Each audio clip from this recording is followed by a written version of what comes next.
Hello students. आज बात करते हैं क्लास 10th साइंस 2 का चैप्टर है, chapter number 5 toward the green energy. और आते हैं सीधे पेज नंबर 53 पर और शुरू करते हैं हाइड्रो इलेक्ट्रिक एनर्जी। तो kinetic energy in a flowing water or the potential energy in the water reservoir is a conventional source of energy। मतलब जो बहता हुआ पानी है जो नदियों के द्वारा आता है या जो फ्लो होता है, तो वो एक कन्वेंशनल एनर्जी है, एक सोर्स माना जाता है। ठीक है। इन hydro electric power plant the potential energy in a water stored in the dam is converted into the kinetic energy of water। मतलब जो बहता हुआ पानी था नदियों का, उसके ऊपर डैम बनाते हैं पहले, और उस बना डैम बनने के बाद में वो जो पानी है वो रुक जाता है, तो उसके अंदर पोटेंशियल एनर्जी आ जाती है जब वो रुक जाता है। और उसके बाद में उसी को थोड़ा सा एक छोटे से जगह में से पानी को निकाला जाता है नीचे से, डैम के नीचे से बिल्कुल। और ऑब्वियसली इतना बड़ा जब पानी एक जगह पे रुक जाएगा तो उसका बहुत ज़्यादा वेट हो जाएगा, और तब काइनेटिक एनर्जी का जो फ्लो होगा वो बहुत ज़्यादा होगा। ठीक है। आगे नेक्स्ट पेज पे हम लोग उसे डिटेल में जानने वाले हैं। तो उस काइनेटिक एनर्जी वहाँ पे तैयार की जाती है। और उसके बाद में देखिए, fast flowing is brought from the dam to the turbine at the bottom of the dam। The kinetic energy of the flowing water drives the turbine। तो उस काइनेटिक एनर्जी की वजह से हम लोग टर्बाइंस को घुमा पाते हैं, और जिससे कि जनरेटर के थ्रू इलेक्ट्रिसिटी जनरेट हो जाती है। The block diagram shows the different components. तो देखिए नीचे एक ब्लॉक डायग्राम दी गई है जो कि हाइड्रो इलेक्ट्रिक पावर प्लांट की है। तो इसमें आप देख सकते हैं कि कौन सी चीज़ें उसके अंदर इस्तेमाल की जाती है। तो देखिए, water reservoir with the potential energy. Okay. तो ये जो पोटेंशियल एनर्जी है, ये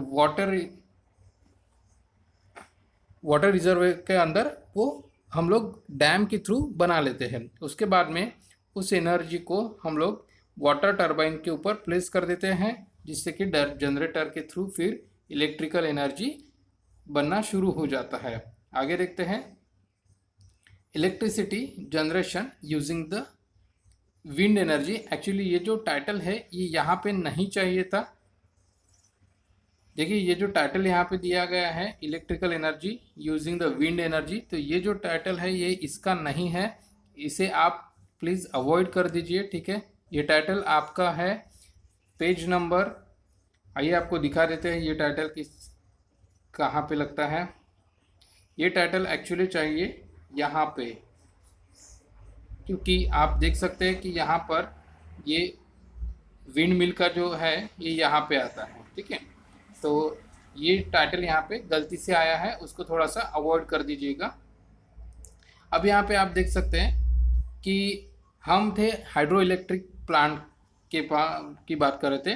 तो पोटेंशियल, इसके अंदर पोटेंशियल एनर्जी होती है डैम का जो पानी होता है उसके अंदर, और वो पोटेंशियल एनर्जी काइनेटिक एनर्जी में कन्वर्ट होता है, क्योंकि जो पानी बहता है उसकी वजह से, और फिर वो काइनेटिक एनर्जी की हेल्प से हम लोग टरबाइन घुमाते हैं, और फिर इलेक्ट्रिकल एनर्जी हम लोग उसकी वजह से तैयार कर पाते हैं।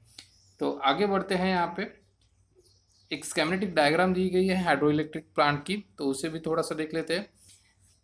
तो देखिए यहाँ पे आप देख रहे हो कि यहाँ से अब थोड़ा सा सोचिए कि यहाँ पे ये सब चीज़ नहीं है, मतलब ये डैम भी नहीं है, ये पावर हाउस भी नहीं है, ये टरबाइन भी नहीं है, यहाँ पे अब कुछ नहीं है। ऐसा आप सोचिए थोड़े सा 2 मिनट के लिए। तो क्या था? अब जब ये नहीं था तो क्या था? तो देखिए, जब ये नहीं था तो एक सिंपल सी एक नदी बह रही थी, यहाँ से बढ़िया सा पानी फ्लो हो रहा था पूरा कंटिन्यू। ठीक है। अब यहाँ पे क्या हो गया, कुछ दिनों के बाद में हम लोगों ने यहाँ पे डैम बना दिया। तो डैम देखिए यहाँ पे इस तरीके से बनाए जाते हैं डैम। ठीक है। इस पार्ट को हम लोग डैम कहते हैं। ओके। अब आपको ये लग रहा होगा कि यहाँ से जो पानी बह रहा है, ठीक है, इसका मतलब ये जो डैम है ये पानी के ऊपर तैर रहा है। तो ऐसा नहीं है, ये सिर्फ आपके समझने के लिए बताया गया है कि यहाँ से जो है एक गैप है, एक छोटा सा पाइप के जैसा एक बड़ा सा एरिया, ठीक है, जहाँ से पानी फ्लो हो सके। लेकिन अल्टीमेटली ये पूरा का पूरा जो डैम है ये इस तरीके से पूरा एक ही स्ट्रक्चर रहता है, ठीक है। सिर्फ नीचे से थोड़ी सी गैप दी जाती है ताकि पानी वहाँ से जा सके आगे, ठीक है। तो अब थोड़ा सा और डिटेल में देखते हैं कि जब आप यहाँ पे डैम बना लेंगे तो ऑब्वियसली क्या होगा, यहाँ इस साइड आप देख सकते हैं कि पानी की जो लेवल है वो बहुत बढ़ चुकी है और इस साइड की लेवल जो है वो कम है, ठीक है। तो अगर आप इसको कंपेयर करेंगे तो ये हाइट इतनी ज़्यादा बढ़ चुकी है इस साइड में। अब बात करते हैं कि ये जो हाइट बढ़ गई है, तो आप देख रहे हैं यहाँ पे कि यहाँ का जो पानी है वो एकदम स्टेबल है, बिल्कुल फ्लो नहीं हो रहा है, कुछ नहीं हो रहा है, ठीक है ना। ये जो पानी है एकदम भी स्टेबल है, इसकी लेवल देखिए आप। वही आप थोड़ा सा इस साइड की अगर आप लेवल देखेंगे तो ये स्ट्रेट नहीं है, ये थोड़ा सा आपको ऐसा जिगजैग जैसा दिखेगा, मतलब इसका जो पानी है ये आगे बढ़ रहा है, ओके, कंटिन्यूसली, और ये बहता पानी है इधर का। लेकिन यहाँ का जो पानी है, ये पानी यहाँ का रुका हुआ है। तो अब बात करते हैं, जब ये पानी इतना ज़्यादा हाइट पे चला गया तो उसके अंदर एक बल्कीनेस आ जाता है, उस जिससे कि पोटेंशियल एनर्जी जनरेट हो जाती है, ठीक है। तो पोटेंशियल एनर्जी किसके कहते हैं हम, कोई भी चीज़ जो एक पोटेंशियल हो उसके अंदर पोटेंशियल एनर्जी होती है। तो अब यहाँ पे ये जो गैप छोड़ा गया है, इस गैप के अंदर आपको दिख रहा होगा कि एक दरवाजा भी यहाँ पे लगाया गया है, ठीक है। अब जब ज़रूरत पड़ती है तब हम वो दरवाज़ा खोलते हैं, जब ज़रूरत नहीं होती है तो वो दरवाज़ा हम बंद भी कर सकते हैं। तो इसके ज़रिए हम यहाँ से आने वाला जो पानी है इसको हम कंट्रोल कर सकते हैं कि वो कितना आना चाहिए, कम होना चाहिए, ज़्यादा आना चाहिए, कितने प्रेशर में आना चाहिए, वो सब भी। तो अब बात करते हैं कि यहाँ से जब ये पानी आ जाता है आगे, तो यहाँ पे एक टरबाइन लगाया गया है। टरबाइन आपको पता है कि जब उसके ऊपर फोर्सफुली पानी गिरेगा तो ये टरबाइन घूमेगा। भाई फोर्सफुली कहाँ से आएगा, कि क्यों इतना फोर्स तैयार होगा वहाँ पे कि इतना बड़ा टरबाइन जो है वो घूमेगा। तो देखिए आप देख सकते हैं यहाँ पे इस बाजू में जो वॉल लिखा है वहाँ के इस बाजू में आप अगर देखेंगे तो पानी का लेवल जो है वो बहुत ही बड़ा है, ठीक है। तो उसका जो वेट है, उस वेट की वजह से यहाँ पे इस पानी को फ्लो बहुत ज़्यादा बढ़ेगा, ठीक है, बहुत ज़्यादा प्रेशर से वो बढ़ेगा और इसकी वजह से ये इतना बड़ा टरबाइन को घुमा पाएगा। अब टरबाइन घूमने के बाद में आपको पता है कि टरबाइन जो है वो कनेक्ट होता है जनरेटर को और जनरेटर फिर जनरेट कर देता है इलेक्ट्रिसिटी, ओके। और फिर आपको वो ग्रिड लाइन के थ्रू आपके घर तक उसको लाना होता है। तो ग्रिड लाइन एग्जैक्टली क्या होता है, तो इससे आप यहाँ पे समझ सकते हैं, ये होते हैं ग्रिड लाइन, ओके। आपने बड़े बड़े टावर देखे होंगे, उसके पास उसके ऊपर से बहुत बड़ी बड़े वायर से हम लोग इलेक्ट्रिसिटी को कंडक्ट करते हैं, तो उसी लाइन को हम लोग बोलते हैं ग्रिड लाइन। आगे बात करते हैं कि यहाँ पे आप समझ सकते हो कि A B C दिए हैं, ठीक है, ये 3 लेवल्स है, ठीक है। इन 3 लेवल्स में से कौन से लेवल पे जब पानी रहेगा तब हमारे यहाँ प्रोड्यूस होने वाली इलेक्ट्रिसिटी पे कुछ असर गिरेगा क्या, ये इनके कुछ सवाल है, ठीक है। आप यहाँ पे देख सकते हैं कि यहाँ पे जो ये 3 सवाल है इनका मतलब होता है कि ए पोजीशन पे, बी पोजीशन पे और सी पोजीशन पे जो पोटेंशियल एनर्जी है वो कितनी होगी, कि जहाँ से उसका मतलब इलेक्ट्रिसिटी बनते वक्त कुछ फ़र्क पड़ेगा क्या। तो चलिए देखते हैं, इसको समझते हैं इनकी बात को। मान के चलिए कि जो पानी की लेवल है, अब देखिए पानी तो हर बार किसी भी नदी का जो पानी है वो डैम के लेवल पे इतना तो रहेगा नहीं, कभी कम भी हो सकता है, ठीक है, कभी शायद से थोड़ा सा और बढ़ भी जाए, ओके। तो ये जो पानी की लेवल है वो जितनी कम रहेगी उतना प्रेशर हमें कम मिलेगा, ठीक है, बात को समझिए ठीक से। जितना पानी का लेवल कम होगा उतना प्रेशर हमें कम मिलेगा और जितना प्रेशर हमें कम मिलेगा उतना ही हमारा टरबाइन थोड़ा सा कम घूमेगा, ठीक है, उसको घुमाने के लिए उतना प्रेशर मिलना चाहिए। तो जितना ज़्यादा प्रेशर मिलेगा उतना ज़्यादा वो टरबाइन घूमेगा और उतनी ज़्यादा अच्छे से इलेक्ट्रिसिटी भी जनरेट कर पाएगा। तो चलिए यहाँ समझते हैं कि अगर पानी जो है वो ए लेवल पे है, जो मतलब कि टॉप लेवल पे अगर है, तो आपको ये बात ध्यान में आ रही होंगी कि इसका जो पोटेंशियल एनर्जी होंगे वो बहुत ज़्यादा होंगे और जो ये पानी यहाँ से फ्लो हो रहा वो पानी बहुत अच्छे से उसको प्रेशर दे पाएगा इस टरबाइन को, और जिससे कि टरबाइन बहुत ही अच्छे से घूमेगा और जिसकी वजह से यहाँ से बहुत अच्छी क्वालिटी की बिजली तैयार होगी, ठीक है, मतलब बहुत बड़े पैमाने में अच्छे से बिजली तैयार होगी, ठीक है। आगे बात करते हैं, अगर पानी का जो लेवल है वो बी लेवल के ऊपर है तो यहाँ से जो पानी रहेगा वो बहेगा, बिल्कुल बहेगा, लेकिन उसका जो प्रेशर है वो कम हो गया है अभी, क्योंकि उसके अंदर पोटेंशियल एनर्जी थोड़ी कम हो गई। तो इस वजह से ये जो टरबाइन है वो भी थोड़ा सा इतना पावरफुली नहीं घूमेगा, और इस वजह से पावर भी जनरेट प्रॉपरली नहीं हो पाएगा। और फिर बात करते हैं सी पॉइंट के ऊपर। अब सी पॉइंट तो देखिए, सी पॉइंट तो बिलो लेवल है, ठीक है। ये हमारा जो दरवाजा है वो भी ऊपर है उसके, तो ऑब्वियसली सी पॉइंट के अगर पास में हमारा पानी है तो ये पानी तो यहाँ पे फ्लो हो ही नहीं पाएगा, है ना, यहाँ से उठ के थोड़ी ना आएगा वो पानी। तो ऑब्वियसली हमारा जो ये पावर प्लांट है ये पूरा का पूरा ऐसे टाइम पे फेल हो जाएगा, मतलब हम इस पावर प्लांट से उस वक्त इलेक्ट्रिसिटी नहीं जनरेट कर पाएंगे, ठीक है। क्योंकि ये टरबाइन तक अगर पानी पहुंचेगा ही नहीं तो ये टरबाइन घूमेगा ही नहीं, और इस तरीके से इलेक्ट्रिसिटी बनेगी ही नहीं। तो ये बात हो गई पॉइंट ए बी सी। अब मैंने कहा था आपसे कि यहाँ का जो दरवाज़ा है वो हम खोल सकते हैं, बंद कर सकते हैं। तो प्लीज़ बच्चों इसे ठीक से आप इमेजिन करिए कि ये जो दरवाजे की मैं बात कर रहा हूँ ये आपको नहीं दिखेगा, ठीक है। आप जब भी अगर किसी पावर प्लांट के पास जाओगे तो आपको ये दरवाज़ा नहीं दिखने वाला वहाँ पे, क्योंकि ये पावर प्लांट के अंदर का, अपना डैम के अंदर का पार्ट है, ठीक है। तो ये नहीं दिखेगा। फिर कुछ बच्चे ये भी सोच रहे होंगे कि सर हमने तो देखा है, हम जब जाते हैं किसी डैम के ऊपर बारिश के दिनों में तब वहाँ के दरवाजे खोले जाते हैं, फिर वहाँ से बहुत सारा पानी बाहर आता है।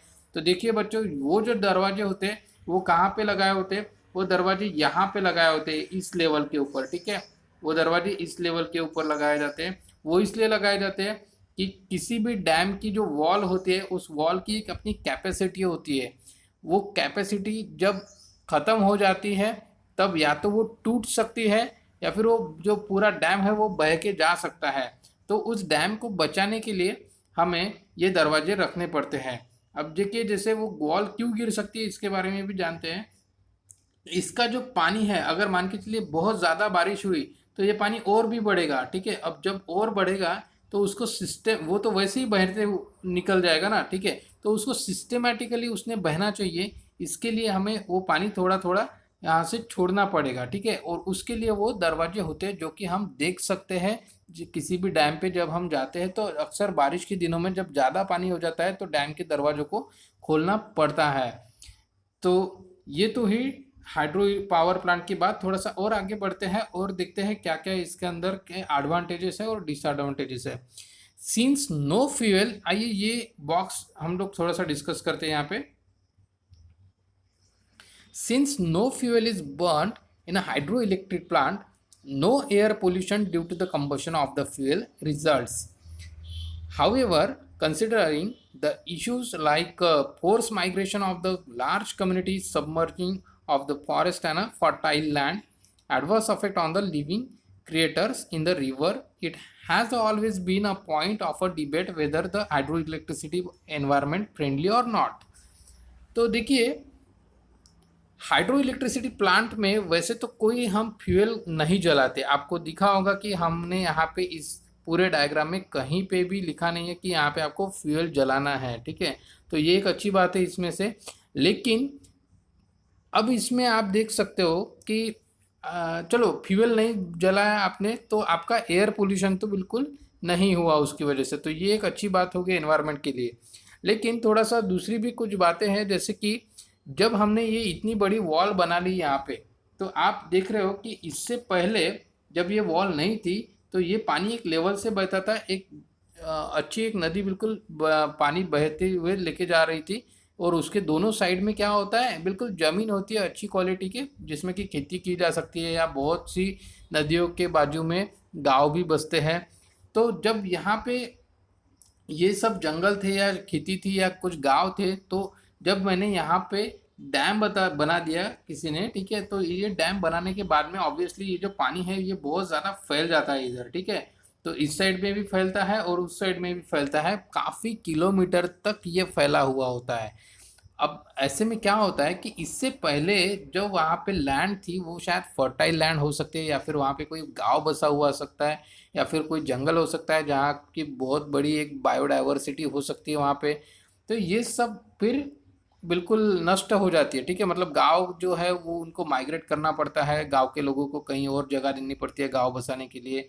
अगर खेती है तो खेती वालों को भी पूरी ज़मीन उनसे ली जाती है, और हो सकता है कि वो फर्टाइल मतलब अच्छी क्वालिटी के लैंड हो, फिर ऐसे वो बिल्कुल पानी की वजह से हमें आगे फिर वो काम में नहीं आएगी अब। तो ये कुछ डिसएडवांटेज भी है उसके। आगे और बढ़ते हैं कि चलो देखते हैं एडवांटेजेस, देखते हैं इसके हाइड्रो इलेक्ट्रिक पावर जनरेशन के, और फिर देखेंगे हम प्रॉब्लम्स उससे रिलेटेड। तो देखिए एडवांटेज के बारे में अगर बात करते हैं तो पहला पॉइंट है, since no fuel is burned in hydro electric power generation there is no pollution. ठीक है, तो पोल्यूशन तो होने का सवाल ही नहीं, क्योंकि कुछ बर्न ही नहीं हो रहा वहाँ पे। सेकेंड पॉइंट है, if there is a sufficient water storage in the dam it is possible to generate the electricity as and when necessary. मतलब जब भी हमारे पास में वहाँ पे पानी है, जनरली डैम में पानी होता ही है, ठीक है, तो हम लोग सफिशिएंट इलेक्ट्रिसिटी बना सकते हैं।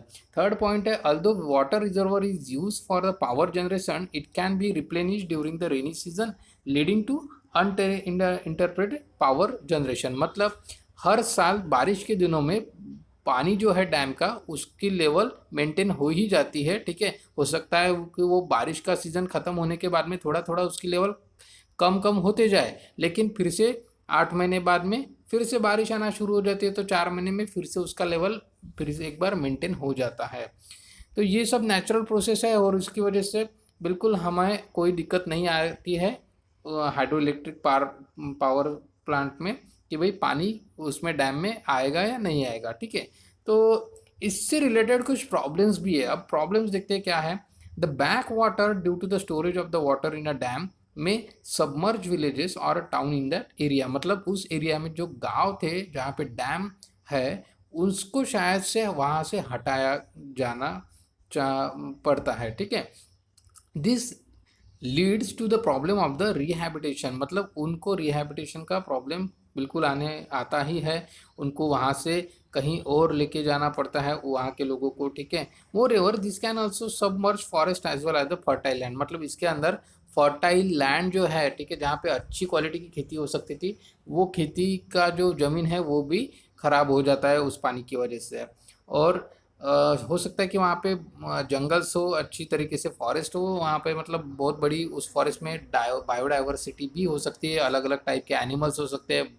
ठीक है, तो उनके लिए भी फिर रहने के लिए वहाँ पे जगह नहीं रहेगी, और उन्हें भी कहीं और शिफ्ट होना पड़ेगा। तो ये एक थोड़ा सा डिसएडवांटेज है।